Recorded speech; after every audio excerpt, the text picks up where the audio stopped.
It was one of those slow Sundays when the house felt softer, quieter.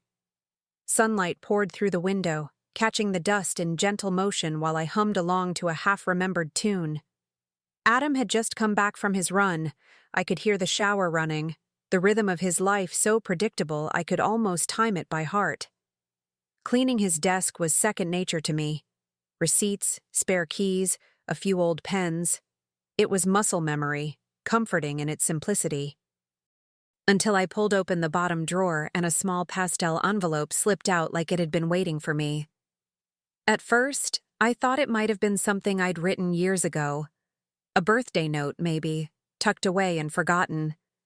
But the handwriting stopped me cold. It wasn't mine. The loops were too graceful, too practiced, too feminine. I don't know why, but a part of me already knew this wasn't going to be innocent. My hands felt heavier as I opened it. A soft scent of perfume rose from the paper, not mine either. And then the words hit me, one by one, like glass shattering inside my chest. Happy birthday, my love. Thank you for being my reason to betray. You make every risk worth it. I read it again, slower this time, as if maybe I'd misread the cruel poetry of it. My pulse throbbed in my ears. The word betray hung there like smoke. My mouth went dry. I didn't even notice when the shower stopped, or when the door creaked open. Because at that exact moment, I realized the man I thought I knew better than anyone might have just handed his heart to someone else. He walked in right then, towel around his waist, smiling like nothing had shifted in the universe. "Hey, babe, what are you doing?" he asked, casual, like I wasn't holding a confession of betrayal in my hands. I looked at him, really looked, at the man I'd built a life around, the man whose habits I could recite like a prayer. My voice came out calm, colder than I expected. "I found something," I said. "Should I be jealous? Or just sick?" The smile faded. His eyes darted to the card. "What is that?" he asked, though he already knew. I read aloud, my voice steady despite the tremor beneath it. "Happy birthday, my love. Thank you for being my reason to betray." The words echoed between us, hanging like a curse. His shoulders stiffened. "It's not what you think," he said, the oldest lie in the book, worn thin from overuse. I held his gaze, waiting for something, remorse, panic, truth. "Then tell me what it is, Adam," I said, "because right now it looks like you've been thanked for cheating." He reached for the card, but I stepped back. I didn't raise my voice. I didn't cry. The silence between us said more than any scream could. I just walked past him, the card still in my hand, feeling the walls of our home close in like strangers watching. I closed the bedroom door behind me and walked down the hall, the sound of his voice chasing after me, muted, desperate, full of explanations I didn't want to hear. The card felt heavy in my hand, like proof that love had an expiration date I never saw coming. I went straight to the kitchen, set it on the counter, and stared at it under the light. The pastel colors seemed almost cruel now. Soft, innocent, pretending not to ruin everything it touched. I stood there for a long time, listening to the faint hum of the fridge, the drip of the faucet, the ordinary sounds of a life that suddenly didn't fit me anymore. There's something surreal about realizing betrayal can live in the same space as routine, that it can hide between grocery lists and laundry baskets. I thought about every Sunday morning, every kiss goodbye, every "I love you" that now felt rehearsed. The room felt colder, though the afternoon sun was still bright outside.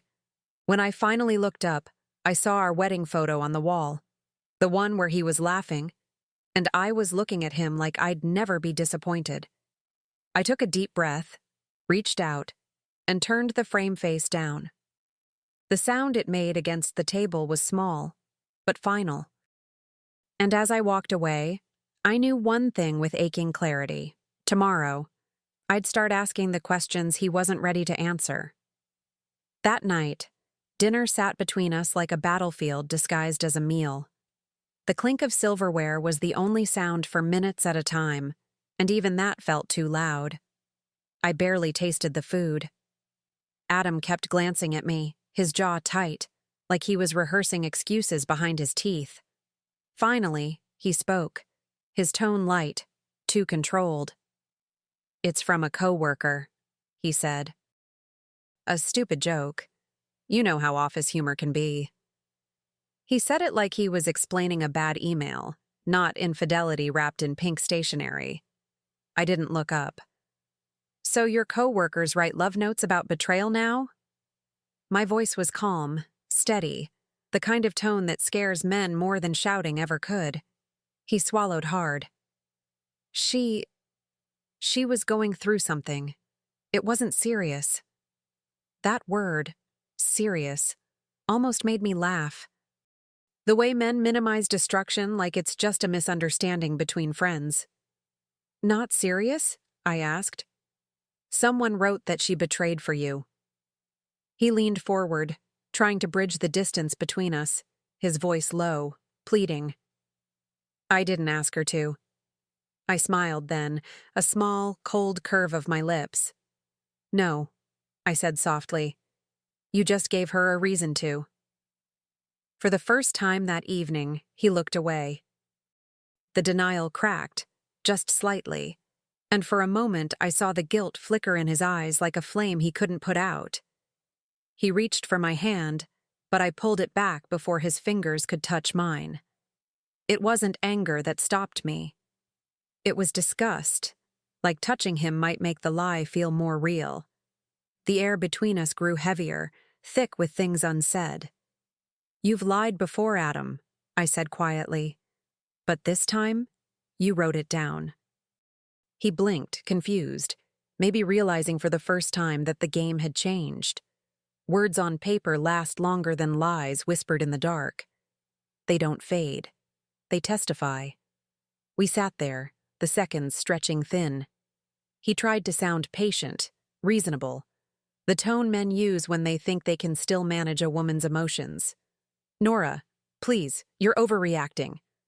That word, overreacting, landed like a slap. I looked up at him, and for the first time, I didn't see the man I married. I saw a stranger who'd spent years perfecting the art of pretending. "No," I said. "I'm finally reacting." He went silent, his fork motionless in midair, the food untouched. I stood up, took my plate to the sink, and rinsed it off, as if routine could keep me from falling apart. The faucet hissed, drowning his sighs. I didn't trust myself to look back, because if I did, I might have forgiven him, and I wasn't ready to be that kind of fool again. That night, when he finally fell asleep beside me, I lay awake staring at the ceiling. His breathing was steady, peaceful even. The kind of peace only the guilty can manage. The card was still in the drawer by my nightstand, and every so often, my eyes flicked toward it, as if the words could crawl back out on their own. I thought about all the times I'd defended him, believed in him, chosen him. How loyalty had turned me into someone blind. Not anymore. I reached for his phone, unlocked, careless, and scrolled through his messages. My chest tightened as I saw her name. Lena. Message after message, tiny fragments of intimacy, of laughter, of hotel rooms that weren't mine. The most recent one burned itself into my mind. "Can't wait to see you again. Same hotel?" I took screenshots, each one a heartbeat of betrayal, and sent them quietly to my own email. My fingers didn't shake. They moved with purpose. When I was done, I placed the phone back exactly where it was. I lay there, listening to him breathe, whispering softly to myself, "You wanted to keep souvenirs, Adam. So will I." The room felt smaller, the air sharper, but my heart, for the first time, felt strangely clear. Tomorrow, I told myself, I wouldn't just be his wife. I'd be his consequence. By morning, I knew exactly what I needed to do. No screaming, no begging, no scenes, just answers. I dressed neatly, beige blazer, hair tied back, perfume faint but deliberate. My hands didn't tremble as I drove across town to the address I'd found in one of their messages. A small marketing firm, modern glass doors, friendly receptionist. I smiled and introduced myself as a potential client. It was easier than I expected. People rarely question a woman who looks like she belongs. When she appeared, Lena, I recognized her instantly. She had that effortless confidence, the kind that comes from believing you're desired. Young, polished, lipstick too perfect for a Monday. For a moment I studied her like a piece of art I didn't remember buying. "You must be Lena," I said, my tone soft but deliberate. "I've heard so much about you." Her brows lifted slightly, cautious curiosity flickering in her eyes. "Oh, from Adam?" she asked. "Yes," I replied. "My husband talks about you a lot." It was almost satisfying, the way her face drained of color. Shock, confusion, then something like shame passed through her all at once. That's when I knew she hadn't expected to be found. She froze for a second, blinking fast, her polished smile starting to crack. I didn't know he was married," she stammered, her voice small now, stripped of all that confidence she'd walked in with. I tilted my head, pretending to believe her, though I'd heard that line too many times before. "Didn't know?" I asked gently. "Then how do you explain the birthday card?" I slipped it out from my purse like a weapon wrapped in paper and placed it on the table between us. Lena's eyes widened. Her lips trembled, her hand rising instinctively toward her chest. "He told me he was separated," she whispered. The word separated rolled off her tongue like it could soften the ugliness of the truth. I let out a small laugh, not cruel, just tired. "Separated men don't come home for dinner every night," I said. That shut her up. The room went silent except for the faint hum of the office printer in the distance. She looked down, tears forming at the edges of her eyes, and for a brief moment, I almost pitied her. Almost. Because I remembered every lie he'd told me, and I wasn't going to carry the weight of his choices anymore. I wasn't there to comfort her. I was there to make sure neither of them mistook my silence for weakness again. I leaned closer across the table, lowering my voice so only she could hear me. "Don't worry," I said with a faint smile. "I'm not here to scream or make a scene. I just wanted to see the woman who writes thank you notes for breaking vows." Her breath hitched, her shoulders folding inward like she was shrinking under the weight of the truth. The card lay between us, its soft colors mocking her the same way they'd mocked me. For a moment, she tried to find words, but none came. I stood up, smoothing my blazer, my heart steady, not racing, not trembling, just steady. "You should know, Lena," I added gently. "I'm not angry with you. You were simply the story he needed to tell himself to feel alive." Her eyes lifted, wet and uncertain, as if she wanted forgiveness I wasn't offering. I gave her a small nod, the kind you give before walking away from something you've already buried. As I stepped out into the sunlight, the card still in my hand, I felt the warmth hit my face. The day was bright, almost too bright, and yet I'd never seen things so clearly. Betrayal had a face now, and it wasn't just his. I got into my car, rolled down the window, and let the wind whip through the silence. There was still one conversation left to have, and I intended to control every word of it. That evening, I set the table as if nothing had happened. Candlelight, soft music, his favorite wine breathing beside the plates. I even wore the dress he once said made me look like trouble. Funny how right he turned out to be. When Adam walked in, his expression flickered. Surprise, suspicion, maybe even relief that I hadn't packed my bags. "You cooked?" he asked, his voice hesitant, searching for the trap he knew must be there. "Yes," I said, smiling. I thought we should celebrate endings. He hesitated, then sat down, trying to read me like a stranger at a poker table. I watched him chew slowly, pretending everything was fine. Every movement, every bite, every sip of wine. It was like watching someone dig their own grave, one polite gesture at a time. When the silence between us grew thick enough to slice, I slid the card across the table. It landed softly near his fork, but the sound it made might as well have been thunder. He looked down, froze, then lifted his eyes to mine. I could almost see his thoughts scrambling, searching for an escape route. "You know," I said calmly, "I met Lena today." The fork slipped from his hand, clattering against the plate. "You what?" he stammered. I took a slow sip of wine and smiled. "She's lovely, so polite, and apparently very naive." "She told me you said you were separated," I said, my tone light, conversational, as if I were sharing a recipe. His face went pale, jaw tightening, hands fidgeting near the wine glass. "Nora, please," he started, but I cut him off. "Don't bother," I said, leaning back in my chair. "I already sent her the screenshots, and HR has them too. They tend to take workplace affairs quite seriously these days." I watched the color drain from his cheeks as the words sank in. He blinked fast, mouth opening and closing like he was running out of lies to reach for. "You're ruining my career," he said finally, his voice trembling with disbelief.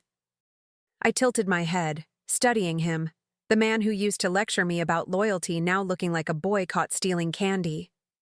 "No, Adam," I said softly. "You ruined your marriage. I'm just cleaning up the evidence." His mouth fell open, but no sound came out. The silence between us was almost poetic. I stood up then, feeling the strength of my own stillness. I poured the rest of my wine into the sink, the red swirling down the drain like something finally being washed away. He watched me, broken, small, and yet still trying to hold on to the illusion of control. "Dinner's over," I said quietly. "You should start thinking about what's next, because I already have." He stayed seated as I walked past him, his voice breaking behind me. "Nora, please, I made a mistake." I paused at the doorway, turned just enough to meet his eyes. "You made a choice," I said simply. "Mistakes are accidents. You knew exactly what you were doing." For a moment, neither of us moved. The candles flickered between us, their flames shrinking and stretching like they could sense the tension in the room. It was strange. I didn't feel heartbreak anymore, only distance. I looked at the man who'd once been my home and saw nothing I wanted to return to. The silence pressed against my chest, but it didn't hurt. Not the way it used to. I reached for the light switch, ready to end the evening in every possible sense. "You should save your explanations," I said. "You'll need them for HR." His face collapsed. Disbelief, anger, regret, all tangled together. But I didn't wait for a reply.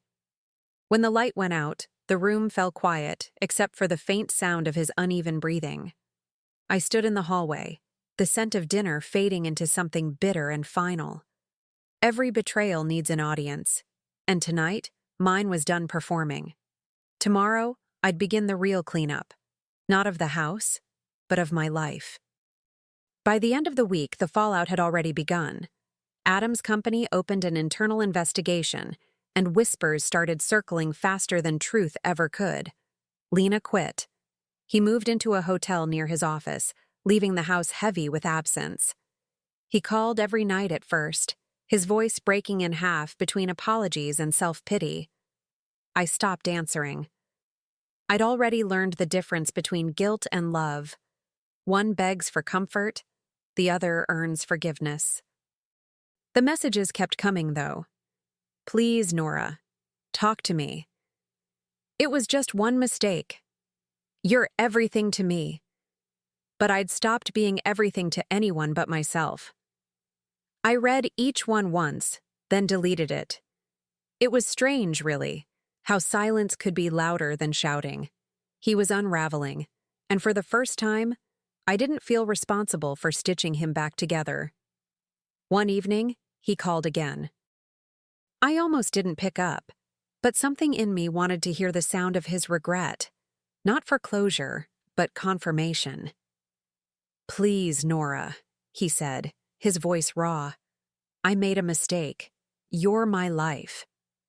I took a slow breath and said, "You should have thought of that before thanking someone else for betraying me." The silence that followed felt cleaner than any apology could. He tried again the next day, his messages turning from sorrow to desperation.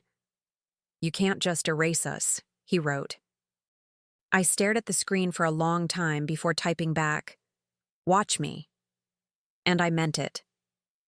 I called my lawyer the following morning, printed every message, every screenshot, and the card.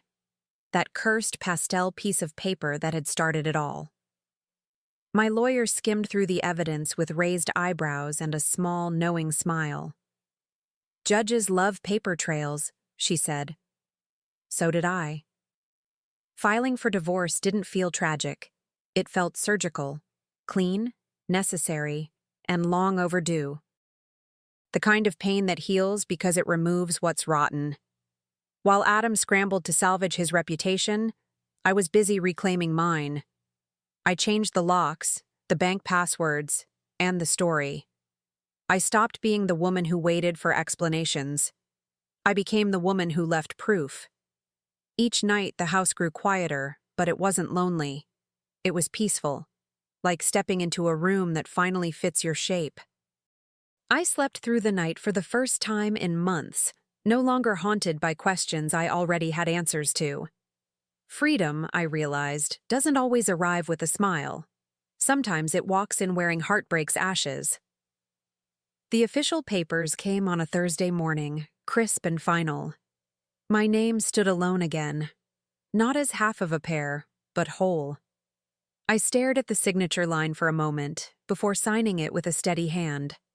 No tears, no trembling, just clarity. The envelope sealed with a soft press, like closing a door on a life that had already ended long before I admitted it. I sent it off and exhaled, the sound quieter than a sigh but heavier than forgiveness. Adam tried to call once more that night. I watched the screen light up in the dark, his name glowing like an echo from another life. I didn't answer. There was nothing left to say. I'd given him truth, consequence, and silence. The three things he'd always underestimated. He wanted control. I gave him distance. He wanted mercy. I chose peace. As I crawled into bed, the moonlight spilling across my sheets, I realized the house didn't feel empty anymore. It felt mine. Every wall, every corner, every quiet space carried my name again. For the first time, I wasn't the wife he'd betrayed. I was the woman who'd refused to be erased. And somewhere deep down, I knew this wasn't the end. It was the start of something cleaner, stronger, entirely mine. Months passed, and time did what it always does, softened the edges without erasing the scars. It was my birthday again, the first one I'd spent alone in years, and I chose to celebrate it quietly. A small cafe on the corner, sunlight pouring through the window, the smell of roasted beans and cinnamon in the air. I ordered my usual and took a seat by the window, the world outside moving gently, without urgency. For once, I didn't feel like I was waiting for anything or anyone. I reached into my bag and pulled out a small envelope. Not from Adam, not from anyone else. From me. I'd written it that morning, sealing it with the kind of tenderness I used to reserve for other people. I opened it slowly, smiling at my own messy handwriting. "Happy birthday, Nora. Thank you for being your own reason to rise." Simple words, but they landed deeper than I expected. I could feel the sting of tears, not from sadness, but from finally being proud of the woman staring back at me in the cafe window. Just then, Clara walked in, a friend who'd held me up when I thought I couldn't stand. "You look peaceful," she said, sliding into the seat across from me. "How does it feel?" I smiled, stirring my coffee gently, the steam rising like a quiet promise. "Like I finally threw away the wrong card," I said. Clara smiled, that kind of smile that comes from knowing the whole story without needing to hear it again. We sat in comfortable silence for a while, the kind that only exists between two people who've seen each other through storms. I told her about the new place I'd found, smaller, brighter, closer to the ocean. She laughed and said it suited me, that I'd always needed space where the air could move freely. "You sound like yourself again," she said. And for the first time, I realized she was right. After she left, I stayed for a bit, letting the sounds of clinking cups and soft chatter wrap around me. I thought about everything that card had taken from me: trust, peace, the illusion of safety, and what it had unknowingly given back: clarity, strength, the courage to start again. Life doesn't hand you closure wrapped in ribbons. Sometimes it hands you a wound and waits to see what you'll build from the scar. I finished my coffee, gathered my things, and slipped the new card, my card, into my purse. The other one, the old wound made of paper and perfume, was waiting for me at home, buried deep in a drawer. But not for long. It was time to let even that go. That evening, on my way home, I stopped by the park near the cafe. The air was cool, the kind that carries both endings and beginnings. I walked until I reached the trash can by the bench where I used to sit with Adam years ago. The place where we'd planned futures that never quite fit. I reached into my purse and pulled out the old card, its edges soft from being handled too many times. For a moment, I looked at it, remembering the ache it once carried. Then I smiled, because it no longer had power. I dropped it in, watched it land face up, half hidden beneath a napkin, the words "reason to betray" barely visible. It felt almost poetic, like leaving a ghost behind in daylight. I stood there for a second, breathing in the quiet, before walking away. No dramatic music, no tears, no backward glance, just peace. The kind you earn, not find. As I crossed the street, I felt lighter, as if the world had finally exhaled with me. And in that stillness, a thought came to me. Not bitter, not vengeful, just true. He thought betrayal was his gift. He didn't realize I'd turn it into my freedom.